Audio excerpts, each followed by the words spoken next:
how did you and your wife meet? So I worked at Subway at at the M&W Market in Boise.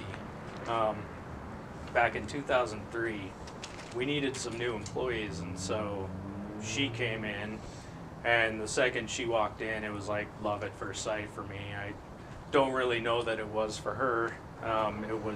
Wasn't until 2007 that we got together, but we were friends during that whole entire time. And then we got married in 2010, and then moved out of the place we were at and got a house. And then in 2012, we had our first kid, Matea. What was your vision of family when the two of you got together? At the time, I didn't really have much of a vision of family. I was still kind of busy being a kid, and so, but it took a little time of my wife convincing me that kids were great. And then after that, I kind of had the vision of us just having two kids, and that was pretty much it. What was life like after each child came into the picture? With our first kid, it was actually really easy. She's really smart and picked up on things really quickly.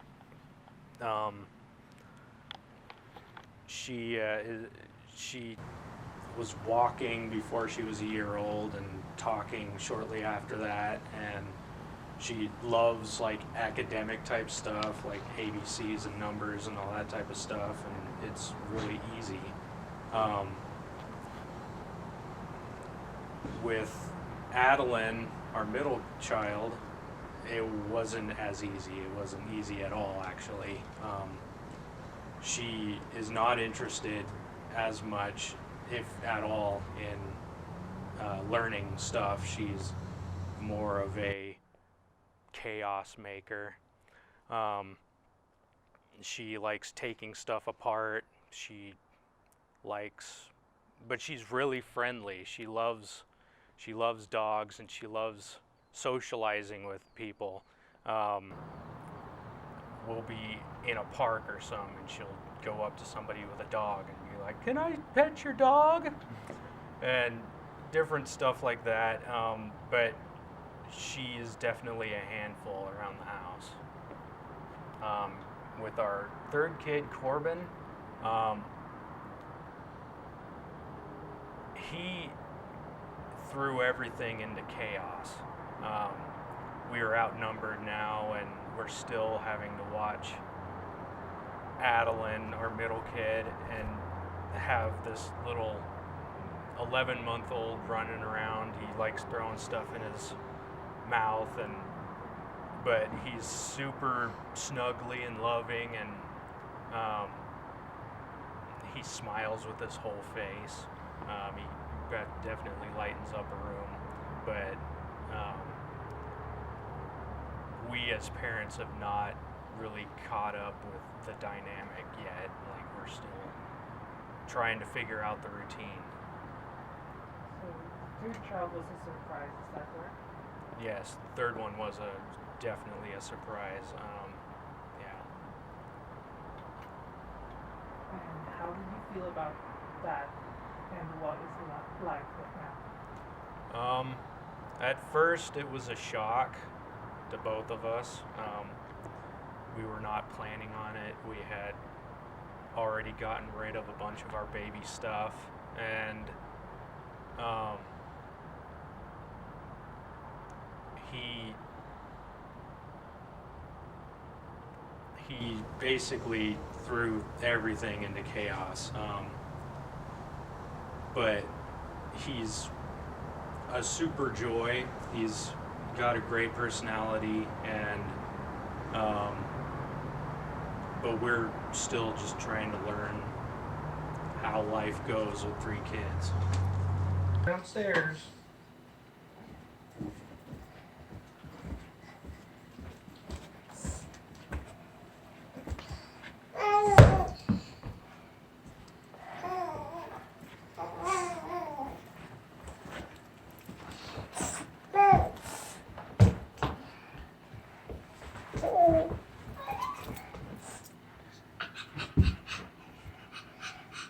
My vision of a family from the very beginning has always been I thought that I would have two children, a boy and a girl, and that's probably because that's how I grew up.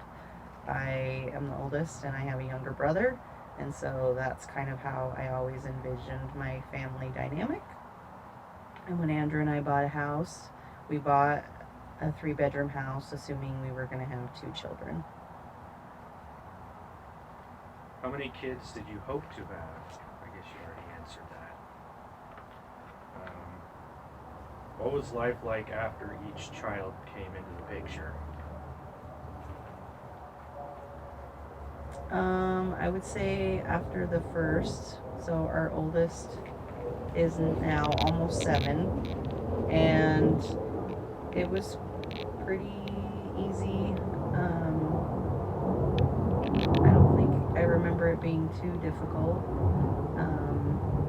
I would say childbirth and birth and nursing is probably the thing moms struggle with. But as far as like time management and all of those types of things, it seemed like it worked pretty well. I was really hard on myself though as a parent, so I thought that there were all these things I had to do at the exact time I was supposed to do them. So I was always stressed about her knowing how to write and the alphabet and sing songs and all of these types of things. And she's super smart, so she did those things really easily. But I think as a parent, I just had a lot more stress on myself with those types of things. What about Adeline? And then Adeline is our middle, and she's 3, and she has really not had any interest in the alphabet or writing until recently. And she kind of walks to the beat of her own drum, and she's made me realize that those things really don't matter, because all kids are going to end up being potty trained. All kids will learn to write their name, and all kids will learn the alphabet. And just because I think that they need to do things at a certain moment doesn't mean that that's going to happen. That you kind of have to, you can nurture kids and you should be reinforcing and teaching them things, but you can't force them to learn things faster than they're ready to. And then my youngest, he was a complete surprise. He's almost a year old, and I don't stress too much, but he threw things out of balance in our lives, so we're outnumbered as parents. Now there's always somebody in crisis that we can't get to because we can only manage so much at one point in time. And so I feel like it's just pure chaos in our house all the time. But he's such a little joy, and he smiles with his whole face, and he just wants to crawl around and get into trouble. So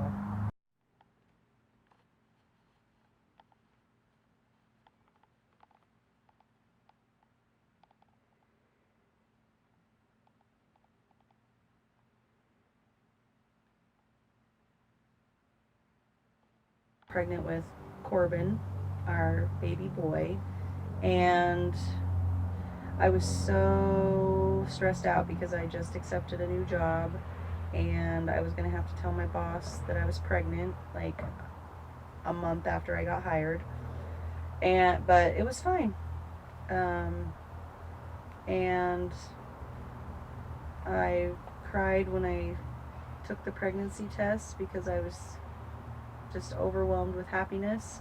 And even though we both really hadn't expressed wanting to have a boy, we both were like, maybe we're going to have a boy this time. And we had a boy. And my heart really goes out to people, because a lot of people want like a girl or a boy, or they have like 6 girls and they keep trying for a boy. And we really got lucky. We ended up with what we wanted each pregnancy, which I don't even know how that even happens. But yeah. So now we're a family of 5, and everything's chaos, and the world's out of balance, and it's great. But it's chaos. And you get to argue with kids about putting their shoes on, and about whether or not they're going to wear pants for the day, and you have to make sure everybody goes potty and that they've all done their homework, and then at the end of the day you don't remember if you went potty or done your own homework or whatever else you needed to do for the day. But I wouldn't trade it for anything. So and I try to think about someday they'll be grown and gone and they won't need me, and I'll be wishing that there was messes in my house and kids to argue with about things, because they'll be able to take care of themselves and I won't be needed anymore. So I do try to have a positive perspective about it. But yeah, if you were to walk in my house right now, it's a complete disaster. So, I think that's good. okay. Which is good because the camera's about to say, no more.